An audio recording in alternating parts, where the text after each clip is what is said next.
तुमचं या छोटेखानी गप्पांच्या मैफिलीमध्ये खूप खूप स्वागत. सगळ्या प्रेक्षकांना माझा नमस्कार आणि सगळ्या प्रेक्षकांना माझा सुद्धा नमस्कार. मागच्याच वेळेपासून मी सुरू केलेली ही सिरीज आहे. मागच्या वेळेला भरतनाट्यम नृत्यगुरु सुचेताताई चापेकर यांचा इथे इंटरव्ह्यू घेतला गेला आणि गुरुजी आज तुम्ही आम्हाला लाभलेले आहात. आणि खूप लोकांनी मला रिक्वेस्ट केली, मैं हिंदी में बोलना चाहूंगी. हमारे बहुत सारे आपके फॉलोअर्स हैं, स्टूडेंट्स हैं, उन्होंने मुझे रिक्वेस्ट की कि अगर आप गुरुजी से कहोगे कि थोड़ा सा हिंदी भी आप बोलेंगे आज, तो उनको बहुत अच्छा लगेगा, उनको समझ में आएगा. तो हम थोड़ा सा मराठी. आज तो सुबह मैंने 1 घंटे का हिंदी में ही बात की. फेसबुक पे था इंटरव्यू, संस्कार भारती का था, दिल्ली से. संस्कार भारती का था थोड़ा सा, इसलिए. और आज महाराष्ट्र दिन भी है तो मराठी भी होनी चाहिए. तो मैं मराठी तो शुरुआत मराठी से ही करूंगा. यस. तो स्टूडेंट्स से मैं बताती हूँ कि हम जरूर कोशिश करेंगे कि गुरुजी जो भी कहना चाहते हैं वो आप तक पहुंचे. वो शेवटी काय, वो संगीत की भाषा है, इसलिए उसमें कुछ लैंग्वेज बैरियर है नहीं. वो दिल से निकली हुई बात दिल तक पहुंच ही जाएगी. तर गुरुजी शुरुआत करते हैं. सबसे पहला सवाल की तुमचं आधीचं डेली रुटीन इतकं फास्ट होतं आणि इतकं बिझी शेड्यूल असायचं. 5-6 गुरुकुल के तो आप हेड है, तो इतना सारा काम आप संभालते थे और स्टूडेंट्स को भी ऐसा कभी नहीं लगता था कि गुरुजी 5 मिनट भी हमें नहीं मिलते हैं. पूरा टाइम आप स्टूडेंट्स को देते थे और अचानक से एक लॉकडाउन हो गया और एक सबके जीवन में चेंज आ गया. तर तुमचंही डेली रुटीन बदललं असेल, तर आम्हाला जाणून घ्यायचं की तुमचं आधीचं रुटीन कसं होतं आणि एकदम त्याच्यामध्ये काय चेंज झाला. आणि सगळ्यात उत्सुकता ही आहे की गुरुजी सध्या काय करतात. आधीच्या रुटीन मध्ये आधी मी या लॉकडाऊनच्या कोरोनाच्या पिरियड मध्ये जे कोणी पेशंट आहे आणि जे आलेलं संकट आहे त्या सगळ्यांनी ते निवारून दे. परमेश्वराला मी विनंती करतो की त्याच्यातून सलामत सगळे बाहेर येऊन दे. आणि अगोदरचं जे माझं रुटीन होतं ते कसं होतं की 6 दिवस मी आवर्तन गुरुकुलला दे, 6 दिवस MIT गुरुकुलला लोढी काळभोर इथे द्यायचे. त्याच्यानंतर 6 दिवस मी बांगलादेशला ढाक्याला द्यायचो. म्हणजे 18 दिवस झाले.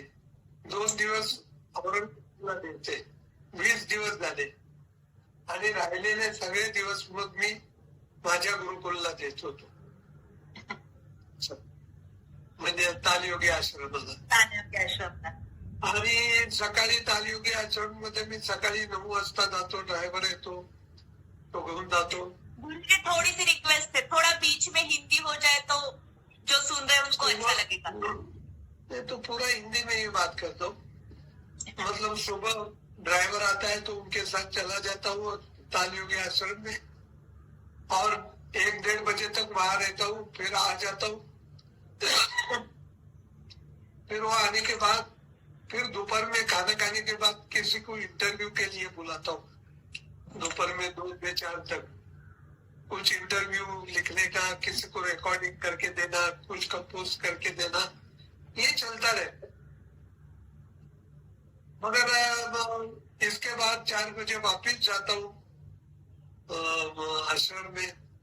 ये रूटीन रहता है. रात को 8 बजे वहां से निकलता हूँ और घर आता हूँ. घर आने के बाद भी तब कुछ लोगों को मैं रात को समय देके 9:30 के बाद आता हूँ.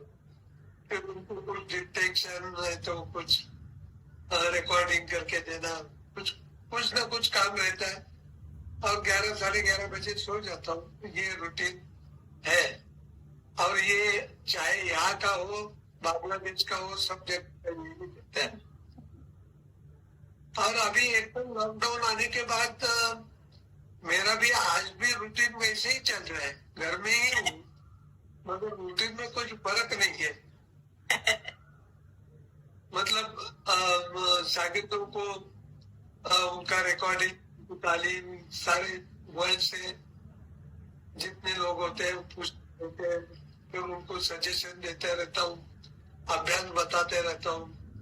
लेकिन खास करके ये लॉकडाउन का पीरियड जो है, इसके बारे में मैं कहना चाहता हूँ कि एक कलाकार का चिंतन, मनन, साधना, अभ्यास, ये एक समय है। आज दिन तक हमने क्या किया, सिंहावलोकन करना चाहिए अपना। यही मेरा आगे का सवाल यही था कि खुद को पहचानने का ये टाइम मिला है हमें, तो आप कैसे उनको सलाह दोगे की कैसा ये स्वतःला समजून घेणं, स्वतःला परखणं हे कसं करावं? नहीं, एक तो मतलब खुद को परखना चाहिए इसलिए क्योंकि कोई भी आर्टिस्ट तो कंप्लीट नहीं होता है, उसका कोई ना कोई तो कोना वीक रहता है, अभ्यास करने का चाहिए, ऐसा होता है। लेकिन समझदारी तो हर एक ने रखनी चाहिए। हाँ, जो मैं भी रखता हूँ और मुझे उसमें मैं समय व्यतीत करता हूँ तो मुझे अच्छा भी लग रहा है अपने आप को। और मेरे जैसे कुछ शागिर्द मेरे भी है, उनको भी ठीक लग रहा है, अपनी साधना हो रही है उनकी।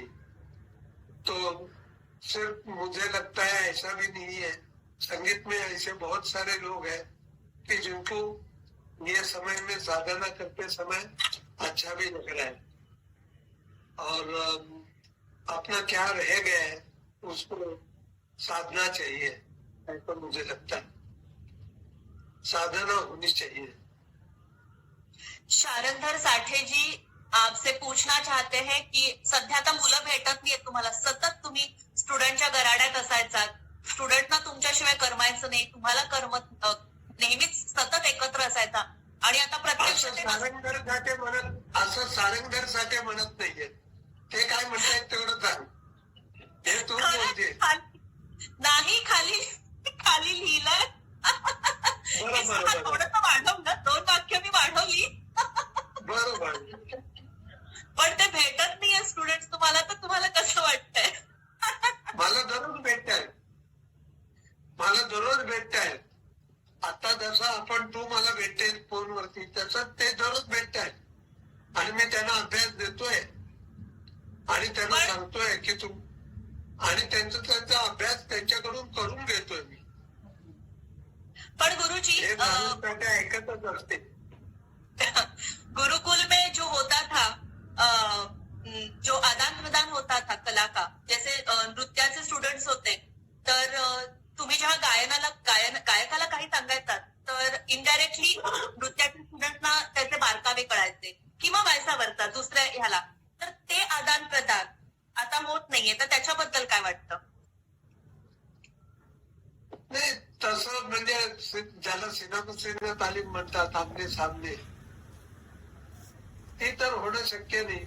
आणि लयीचा जिथे संबंध येतो तिथे तालीम थ्रू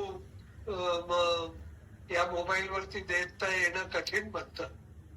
मग त्याचा मार्ग काढतो मी, त्यांना सांगतो तुम्ही तिथे नगमा चालू ठेवा आणि तुम्ही वाजवा, आणि मग त्याच्यातून मग मी माझ्याकडला नगमा चालू ठेवून मग अशा रीतीने त्याचा एक रस्ता बनतो. पण शक्यतो मी त्यांना एक्सप्लेन करूनच अधिक सांगतो की म्हणजे त्यांची कंटिन्युटी त्या विषयाची सतत राहील असा विचार असतो. गुरुजी पुढचं असं मला विचारायचं होतं की आजूबाजू बहुत शांति है, तो एकाग्र होना, तल्लीन होना, ये सारी चीजें हम थोड़ा सा उस पर काम कर सकते हैं, तो उसके बारे में आपके क्या ख्याल है, क्या कैसे बताएंगे हमें? अगर तबला है, मैं बजा रहा हूँ, तो मेरा संबंध किन किन चीजों से आता है? एक तो ताल,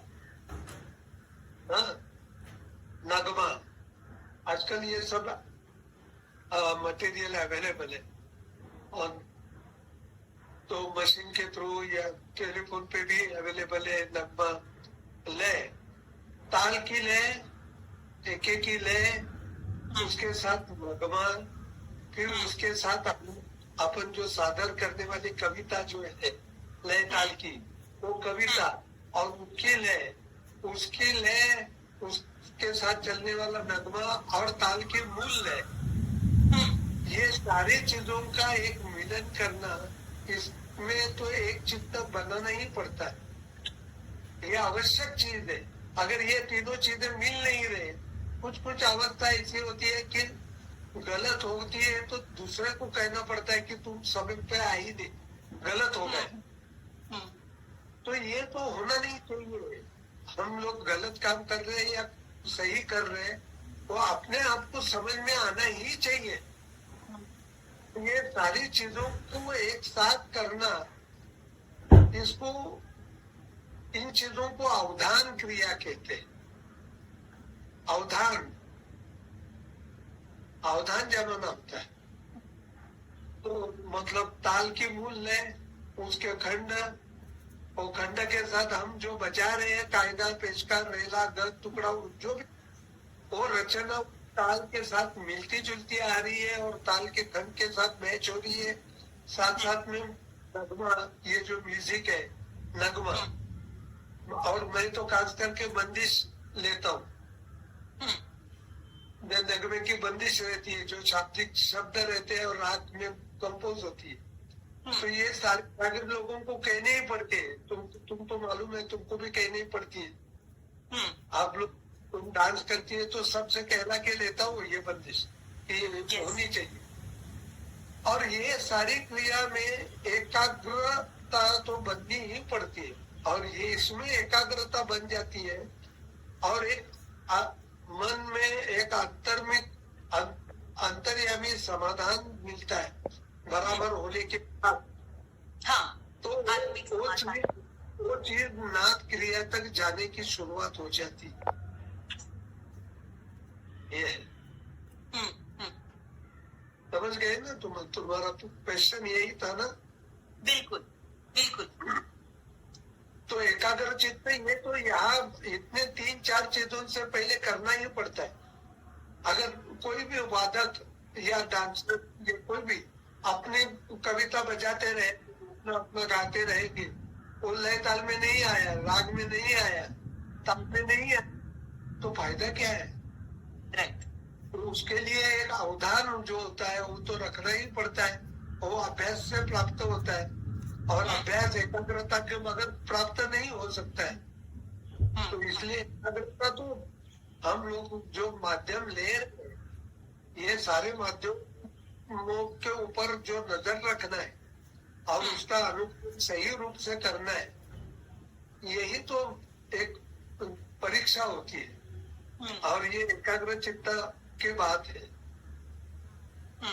और इसमें जैसे जैसे आगे चलते हैं, आगे चलते हैं, तो इसमें हम लोगों के सामने क्वेश्चन, मतलब कैसे होती है, साधना के दरमियान साध्य डिसाइड करता है। हाँ। अभ्यास, और साध्य जम जाता है तो साध्य को साधन करता है और दूसरा साध्य डिसाइड करता है। तो ये अखंडित प्रवास है। गुरुजी, पढ़न के बारे में आप बहुत, आपका अभ्यास है, आप बहुत हमें बताते हैं, तो अभी हमारे व्यूअर्स के लिए भी बताएं कि पढ़न का रियाज कैसे करना चाहिए। एक तो हाथ में ताल रखनी चाहिए। पहले कोई भी बंदिश होती है तो पहले कि कौन से मात्रा में, कौन से ताल में बंदिश है, ये मालूम होना चाहिए। फिर पहले लय में आनी चाहिए बंदिश, बाद मात्रा में आनी चाहिए, उसके बाद वो ये बंदिश ताल में आनी चाहिए। मतलब तालों के जो खंड है, जब ताल ले तो 2-3 ये खंड है, जब ताल के 3 ताल लेंगे तो 4-4 ये खंड है। तो ये खंडों में बंदिश आनी चाहिए। और उसके बाद बराबर आनी चाहिए, फिर बराबर के बाद सही आनी चाहिए। म्हणजे आपण म्हणतो ना, अरे आली बरोबर, पण म्हणजे अचूक नाही आली। म्हणजे बरोबर अचूक मधला जो फरक आहे, ते बरोबर येण्यासाठी जेवढा कालावधी आहे, तेवढाच अचूक येण्यासाठी तेवढाच, बरोबर पासून अचूक येण्यापर्यंतचा कालावधी तेवढाच आहे। बरोबर। आणि ह्या सूक्ष्मतेपर्यंत आपल्याला जो नेतो तो आपला गुरु नेतो। या सूक्ष्मतेचं दर्शन जो देतो ये सूक्ष्मता का जो दर्शन दिखाते हैं ये गुरु ही दिखाते हैं। क्योंकि बंदिश बराबर आना और सही आना इसमें बहुत फर्क है। हाँ ये इस तरह लय का अभ्यास करते हैं हम लोग। गुरुजी एक ही बंदिश अगर कहनी है रूपक में और वही बंदिश आधा चौपाल में कहनी है और वही बंदिश डमर में कहनी है तो उसके खंड अलग है, बहुत अलग है। गुरुजी पढ़ंत हो जाए। अच्छा देखो, दिन तीन किट दिन ना दिन ना ता तीन किट दिन ना दिन दिन ना दिन तीन किट दिन ना दिन ना ता कहती किट दिन ना दिन ना। ये ताली हमारे गुरुजी ने विनायकराव गांगरेकर जी ने, ये आड़ा चौताल उनका बहुत पैटर्न था और बहुत पसंदी का ताल था उनका। और कुछ जमाने में आड़ा चौताल को आड़ा ही कहते थे, चौताल नहीं कहते थे। चौताल में बाद में लगा, चौताल की ताली बाद में आती है 2 मात्रा के बाद, इसलिए कुछ लोगों ने उसको आड़ा चौताल कहना शुरू किया। तो ये जिस ताल की डिवीजन 2 2 2 2 2 2 2 2 2 2 2 2 2 2 ऐसे डिवीजन है, मतलब सम डिवीजन है। और सम डिवीजन होने के बावजूद भी ये आड़ा होता है। तो ये कैसे आड़ा होता है? दिन दिन ना दिन कत्ता दिन ना दिन ना दिन ना दिन ना कत्ता तका दिन ना देना दे दे ना दिन तका दिन ना दिन ना कत्ता तका दिन ना दे ना दिन ना दिन तका दिन ना दिन कत्ता तका दिन ना देना दे दे ना दिन। पहले ताल का छंद होना चाहिए, अपने मन से उसको इम्प्रोवाइजेशन करना आना चाहिए, मन से। इम्प्रोवाइजेशन फिक्स करके नहीं, इम्प्रोवाइज बुद्धि से नहीं, मन से। मन से अपने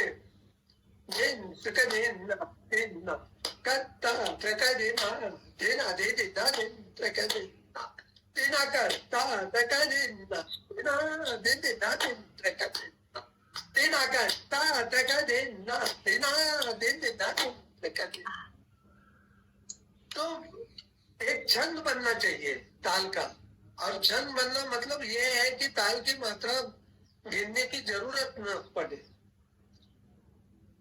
इसको छंद तक जाना चाहिए। नहीं तो क्या इतने छंद तक अभ्यास करते नहीं। ताल का अभ्यास करने वालों को कहा जाता है कि तालाध्याय तालाध्याय आता करणारे लोग राहिले नहीं, अभी कोई बहुत कम लोग हैं, मात्रा बजाते हैं बहुत आजकल।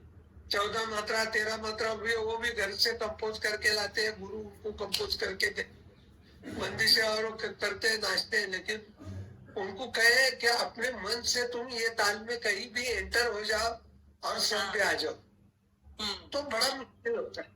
और वो क्रिया तक जाना मतलब क्षण को साध्य करना ताल को। क्या बात। क्योंकि अभी मैं जो कह रहा हूँ वो मुझे भी मालूम नहीं।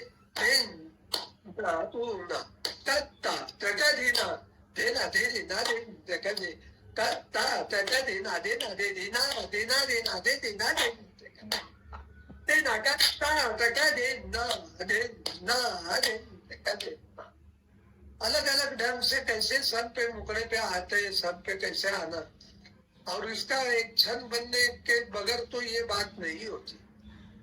क्योंकि मटेरियल जो है विद्या ना, वो हमेशा बाहर से अंदर जाती है, लेकिन कला की जो चीज है वो अंदर से बाहर आती है।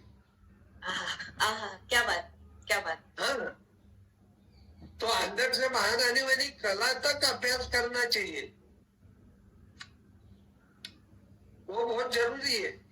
तो ये समय है कि हम चिंतन मनन करने का है कि ये समय में अपने को बंद कर दिया है तो ये बंद होने में हमारा दिमाग कैसे खुलेगा, यही तो देखना चाहिए ना। सच में। हाँ, गुरुजी, गुरु शिष्य परंपरा के बारे में अगर बोलते हैं तो सुबह आप आज बहुत बोल दिया, आज उसी के ऊपर बात की है। आज सुबह आपने बहुत अच्छा बोला है गुरु शिष्य परंपरा के बारे में, उसके बारे में सवाल नहीं पूछूंगी। अच्छा, बस ठीक है। इस लॉकडाउन के माहौल में कुछ गुरु परंपरा के कुछ किस्से याद है? हाँ? लॉकडाउन के इस माहौल में गुरु शिष्य परंपरा के कुछ किस्से याद है जो आप सुना? गजानन बुआ जी का एक आपने सुनाया था, और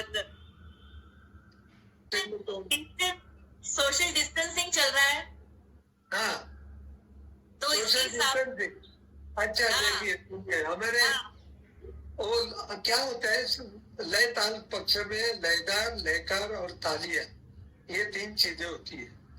तो लयकार ये सिखाई जाती है, तालियां भी सिखाया जाता है, लेकिन लयदार स्थिति जो है वो सिखाई नहीं जाती, उसकी अनुभूति लेनी पड़ती है। तो वो लयदार जो बात है उसका एक किस्सा छोटा सा हमारे गुरुजी का मैं बहुत बार बताता हूँ कि बहुत 2-4 महीनों के बाद मैं हमारे गुरुजी के पास गया, गजानन राव जोशी जी, हमारे गायन के गुरु। तो उनके वो सिखा रहे थे, मैं नमस्कार करके बैठ गया, वो सिखा रहे थे। थोड़ी देर सिखाया, 15-20 मिनट, फिर उन्होंने कहा कि सुरेश आ गए, मेरा चलने का वक्त है, तो मैं चल कर आता हूँ, अब तुम लोग यही देखा और ये तालीम चालू रखो, ये कहा। और जाते जाते वो ऐसे जा रहे हैं, मैं उनके साथ चल रहा हूँ, और उनका कहीं पक्का लय की तरफ कहीं ध्यान था, लेकिन क्या था समझ में नहीं आया। और मुझे ऊपर ऊपर से पूछ रहे हैं कितने टूर हो गए तुम्हारे अमेरिका में, कितने प्रोग्राम हो गए, सब पूछ रहे, 4 महीने कैसे गए तुम, कितने पैसे मिले वगैरह सब पूछा। जैसे आधे घंटे के बाद घर नजदीक आ गया तो उन्होंने कहा देखो 3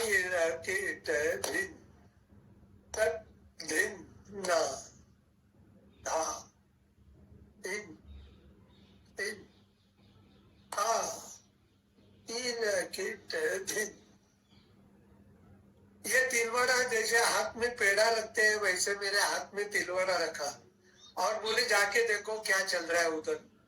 तो जैसे जैसे मैं घर उनका आते गया नजदीक, तो आवाज सुनाई दी और मेरी लय और उनकी लय एक ही थी, बजाने वाले की लय।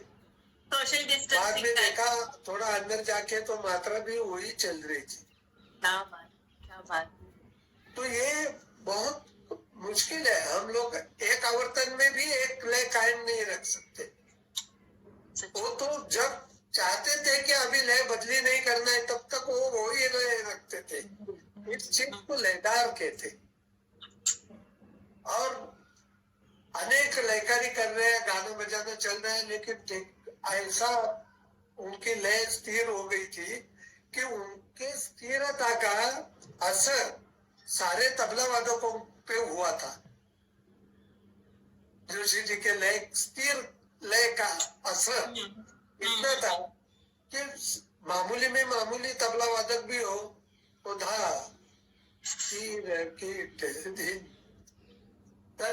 दिन ना वो ऐसे चालू रहता था उनका कि कभी लय बदली हो ही नहीं सकती जब तक वो बोलते नहीं थे कि जरा बड़ा। तो ये देखो डिस्टेंसिंग, कहा हम लोग घर से कहा डिस्टेंस करके निकल गए, लेकिन संगीत का डिस्टेंस का मतलब क्या है, देखिए जिसको डिस्टेंस कहते हैं वो वही चीज है, वही है वो। सच में ये एक डिस्टेंसिंग का मैं एग्जाम्पल जबरदस्ती दे सकता हूँ। गुरुजी, गुरु शिष्य परंपरा के बारे में आपने सुबह तो कहा, बहुत अच्छा कहा। नाही, लोक ऑनलाईन शिकवतायत, आपापल्या परीने बरेच लोक आपापलं काम करतायत, अभ्यास करतायत, शिकवतातही आहे, असं मला जाणवतंय. जे थांबलेत ना ते लॉकडाऊन उठल्यानंतरही थांबणारच आहेत, लक्षात घ्या. ते काही नाही करणार. जे थांबले, आम्ही वाजवलं नाही तर आम्हाला चैन पडत नाही. पडत नाही ऍक्च्युअली. आणि ही कलाकारांवर नॉर्मल अवस्था ही आलीच पाहिजे, तर त्याला कलाकार म्हणतात. फक्त मग पुढे नाही जाऊन तर हे विचार- कलाकाराला वाजंत्री म्हणायला नको. लक्षात ठेव. पण मग पुढे जाऊन हा प्रश्न आहे की टेक्नॉलॉजी आता आपण इतकी वापरतोय शिकवण्यासाठी, ऑनलाईन हा. एवढे क्लासेस चाललेत आणि सगळं, पण मग याचा परिणाम पुढे नाही होणार ना? म्हणजे परत आपण नाही. मागे जाऊ का? असे जे आमने सामने ज्या व्हायब्रेशन गुरुच्या मिळाल्या पाहिजेत त्या एवढ्या मिळत नाही, हा. बरं का. त्या मिळत नाहीत तर तो मिसिंग पार्ट राहणारच. पण तरी सुद्धा गुरुचा आपण आवाज ऐकतोय हम्म. मोबाईल वरून आणि त्याच्यातून घेणारा प्रेरणा कशीही घेऊ शकतो ना. जसं गुरुने शिकवणं, गुरुकडून मिळणारी ऊर्जा आणि शिष्याने घ्यायची प्रेरणा गुरुकडून, हम्म. हम्म. तर हे शिष्याने सुद्धा ठरवायचंय की आपण किती प्रेरणा कशी घ्यायची ती, असं मला वाटतं. आणि असं काय कायम राहणार नाही हा लॉकडाऊन. केव्हा ना केव्हा तरी उठणार आहे, लवकर उठेल अशी मी इच्छा व्यक्त करतो. परंतु स्वतःकडे मात्र ह्या काळात बघावं असं मला जरूर वाटतं. काहीतरी नवीन थिंकिंग करावं, विचार करावा. मला क्षमाताई माझ्या जुन्या विद्यार्थिनी आहेत, तू डान्सर आहेत म्हणून सांगतो. तर त्यांनी पहिल्यांदाच मला लॉकडाऊनचे 7-8 दिवस झाल्यानंतरच विचारलं, दीपचंदीवरती विचार करते मी. तर दीपचंदी मध्ये काय मी करायला पाहिजे. म्हटलं 2ऱ्या मात्रेचा मुक्काम आणि 6व्या मात्रेचा मुक्काम हा कुठेतरी जर थाटामध्ये दिसला तर चांगलं होईल. 10 दिन धागे 3 ता 3 धा दिन 10 दिन तर हे ता थई तथा थई थई था थई ता थई थई ता थई. तर म्हणजे विचार करणारे लोक जे असतात ते विचार करतात. त्यांनी मला पहिल्यांदाच विचारलं की मी असा विचार करते आणि माझ्याही डोक्यात त्या गॅप बद्दल आहे असं त्याही म्हणाले. तेव्हा मला असं वाटतं की ही एक तऱ्हेची स्वतःचं चिंतन वाढवण्याची, स्वतःचा अभ्यास करण्याची एक चांगली संधीही आलेली आहे. त्याचा फायदा प्रत्येकाने घेतला पाहिजे असं मला वाटतं. गुरुजी, सध्या मनशांतीसाठी म्युझिक थेरपीचा वापर केला जातो.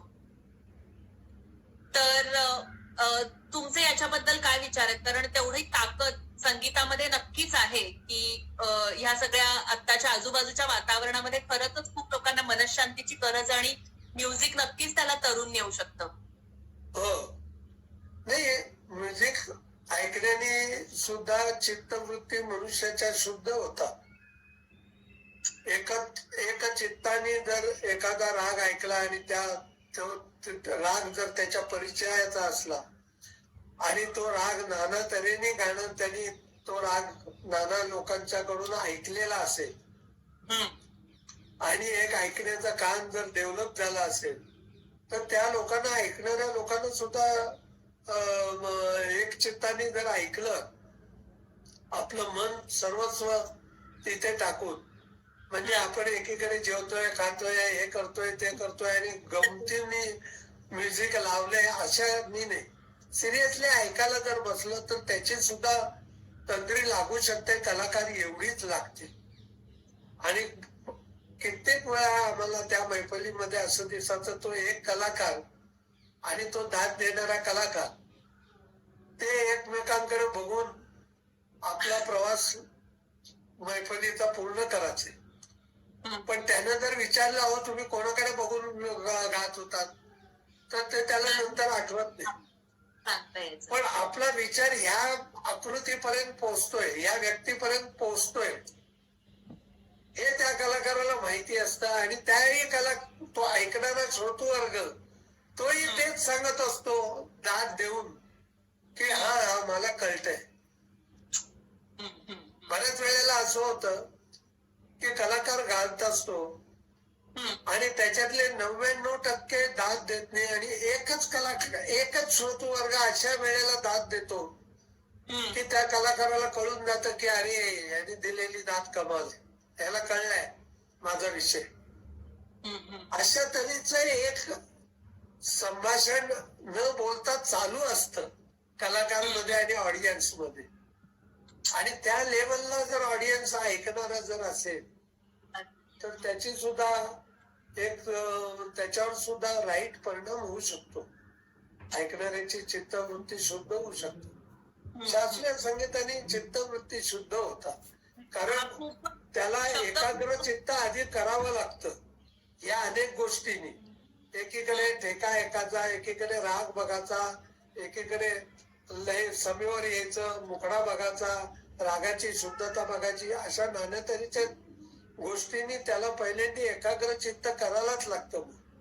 मात्र याचा फायदा असा होतो की तो त्याच्यात आपलं भान विसरून जमायला लागला, कलाकार जम जाने लगे, तर तो एकदम त्याचा शरीरावरती तर चांगला परिणाम होणारच, का नाही होणार, निश्चित होणार. हा शब्दच खूप छान आहे की हे वाक्य चित्तवृत्ती शुद्ध होतात. कमाल आहे. नाही, मी लोकमान्य टिळकांचा लेख पाहिला होता संगीतावरती, केसरीमध्ये लिहिलेला. हिंदी. लोकमान्य तिलक केसरी में उन्होंने एक लेख लिखा था संगीत पे. उसमें कहा था कि संगीत से क्या प्राप्त होता है, तो मनुष्य की चित्तवृत्तियां जो होती है शुद्ध हो जाती. आदमी सुर लय का काम करने वाला आदमी हाथ में पिस्तौल नहीं रखेंगे, सुरा नहीं रखेंगे, तो समाज के क्राइम भी कम हो जाते संगीत सुनने से. ये भी बहुत जरूरी चीज है. और ज्यादा देर समय रियाज करने लगेंगे तो कोरोना से तो दूर हो जाएंगे ना. कोरोना भी तो नहीं आएगा. सच में ये भी तो है, जरूरी है आजकल के दिनों में. गुरुजी, आप भारतीय संगीत के पूरे जो सारी शाखाओं का अभ्यास आपका बहुत है. बहुत अच्छा, आपकी आवाज कम आ रही है, आपकी आवाज कम आ रही है, लेकिन मेरी आवाज ठीक आ रही है आपको? यस गुरुजी. ओके, ठीक है.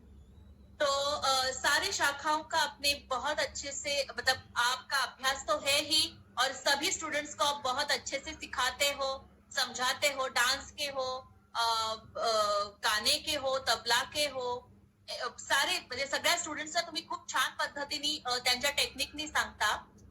वर्ल्ड मतलब पाश्चात्य म्यूजिक के स्टूडेंट्स भी आपके पास आते हैं इंस्ट्रूमेंट्स के लिए. ड्रम्स हो या केजॉन हो, ये वाले स्टूडेंट्स भी आपसे इंडियन म्यूजिक सीखने के लिए आते हैं और उनको भी बहुत अच्छे से आप सिखाते हो. मैं गाना तो सिखाता नहीं हूँ, ये पक्की बात है, गाना नहीं मैंने सिखाता. टेक्निक बोला है, मैंने पहले ही टेक्निक बोला है. ये गाने के लोग कुछ आते हैं सलाह लेने के लिए, तो सलाह देता हूँ, लेकिन वो मेरा अधिकार नहीं है. बस आगे जाके क्वेश्चन ये है कि वर्ल्ड म्यूजिक का भी आपका, आगे जाके क्वेश्चन है ये है कि वर्ल्ड म्यूजिक का भी आपका अभ्यास बहुत है, तो आपको क्या भाता है वर्ल्ड म्यूजिक में? हाँ जी, वर्ल्ड म्युझिक में जगातल्या संगीताबद्दल आपल्याला आपलं काय म्हणणं आहे, काय आवडतं आपल्याला? म्हणजे भारतीय संगीताचा तर आपला अभ्यास आहेच, पण जगातल्या संगीताबद्दल आपलं काय मत आहे? प्रत्येक जगातलं आपलं आपलं म्युझिक आहे, त्याची खुशबू आहे, तो आनंद मिळतोच ना. आपण घेण्याची क्षमता आपल्यात पाहिजे असं मला वाटतं. वर्ल्डचं अनेक पाश्चात्य संगीत सुद्धा मी चांगले सिम्फनीज ऑर्केस्ट्रा पाहिले, ऐकले, आणि त्याचा एक वेगळा मजा आहे. मी यहुदी मुलींचे 3-4 प्रोग्राम पाहिले आणि त्याच्याबद्दल आदर करण्यासारखं फार विशेषतः क्लासिकल, वेस्टर्न क्लासिकल हे ऐकले, फार अप्रतिम. पण हे कंटेम्पररी म्युझिक आहे वेस्टर्न, ते सुद्धा कमाल आहे. जॅझ म्युझिक सुद्धा कमाल आहे. जॅझ क्लासिकल सुद्धा कमाल आहे. त्याच्यामध्ये एक अमेरिकेला सिटी आहे जॅझ सिटी, त्याला 100 वर्षापेक्षा अधिक. तर तिकडेही गेलो होतो मी आणि उल्हासजी, आम्ही गेलो होतो ती सिटी पाहायला. फारच फारच चांगलं. गुरुजी, आता जरा आपण शेवटाकडे आलेलो आहोत आपल्या इंटरव्यूच्या.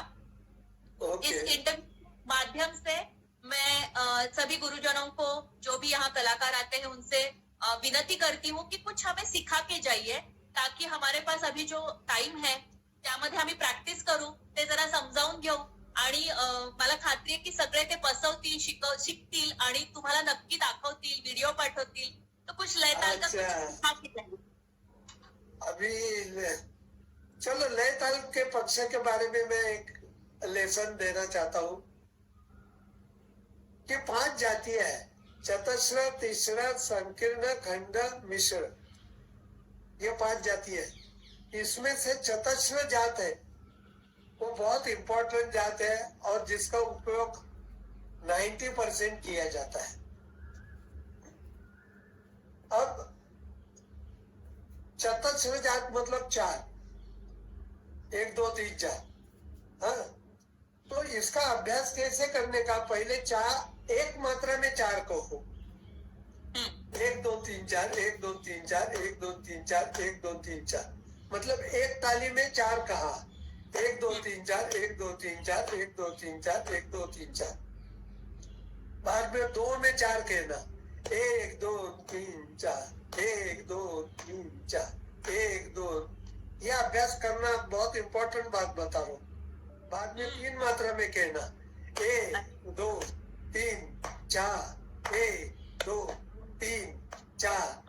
फिर 4 में 4 तो बड़ा आसान है. 1 2 3 4, 4 मात्रा में 4 तो आसान है. फिर 5 में 4 कहने के. 1 2 3 4, 1 2 3 4. फिर 6 कहने के. 6 मात्रा में 4 ही कहने के. 1 2 3 4, 1 2 3 4. बाद में 7 1 2 3 4, 1 2 2 2 3 3 4 4 5 1 2 3 4.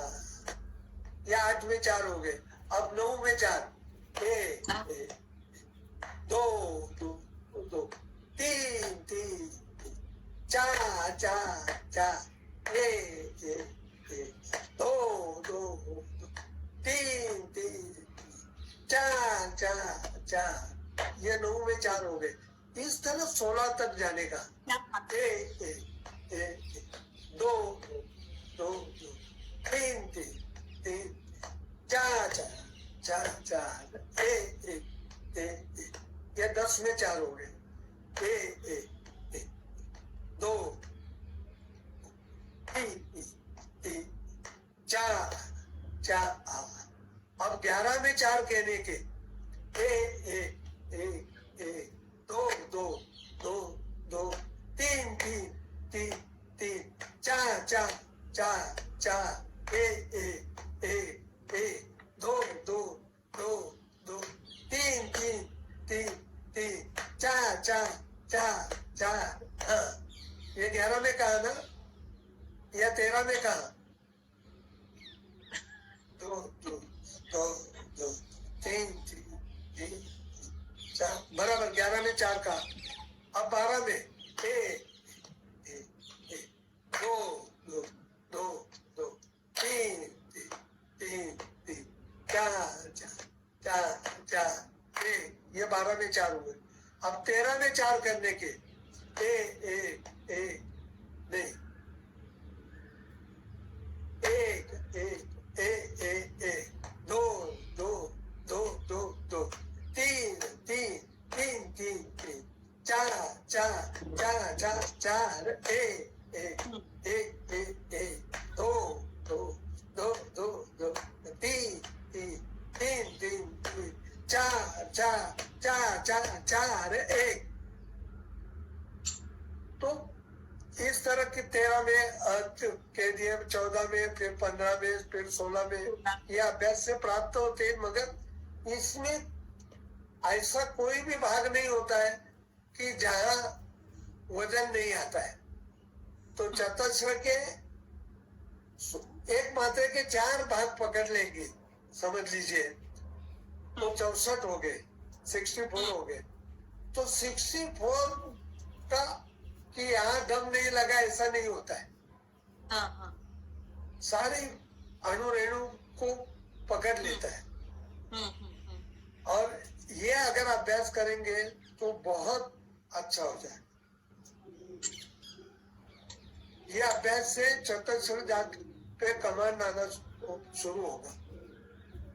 ये खास करके मैं जो ईश्वरन जी से सीखा हूँ उनकी वजह से ये बता रहा हूँ।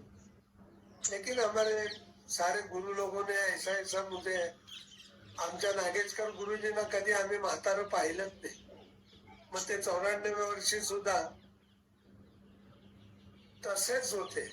मला लोक म्हणतात, मला नेहमी नागेशकर गुरुजींनी कडून मला काय मिळालं, तर मी आजही साधना करतोय आणि जी एनर्जी नावाची वस्तू त्यांनी माझ्यात घातली, फार मोठं कॉन्ट्रीब्युशन त्यांनी मला दिलेलं, की ज्या एनर्जीने मी आज अनेक गुरु लोकांना ऐकू शकलो, अनेक कलाकारांना पाहू शकलो आणि त्यांच्याकडून एनर्जी मिळवण्याचा प्रयत्न केला, असं मला वाटतं. गुरुजी, तुम्ही आज वेळ दिलात आणि खूप छान, म्हणजे हे शेवटचं पण खूप छान सांगितलं आणि इन जनरल खूप छान तुमचे विचार मांडले. आणि मला नक्की खात्री आहे की आपले प्रेक्षक आहेत ते नक्की याचा अभ्यास करतील. तर प्रेक्षकांना सुद्धा थँक्यू सो मच.